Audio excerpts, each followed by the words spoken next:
দাদা ওই 90 টাকার তেল আর 10 টাকার মোবিল লাগাও। 90 টাকা তেল 90 টাকার তেল আর 10 টাকার মোবিল লাগাও। 100 লইলেন না? ও তো 100 মিলি দিব না। 90 টাকার তেলে আর 10 টাকার মোবিল 100। ও দাদা, আপনার তেলের ট্যাঙ্কির খানা নাই তো? খানা নাই না। এ তো গাড়ি এলাই বানাইতে তুমি মনে কই দেবা। ও ট্যাঙ্কি দিছে, খানা দিছে না রে। আমার তো আবার লস হইলে আমার 90 টাকা বেকার ক্যান্সেল করতে হ্যাঁ? লাগবে।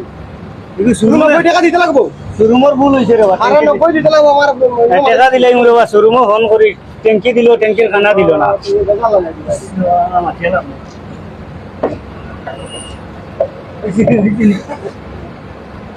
হ্যালো।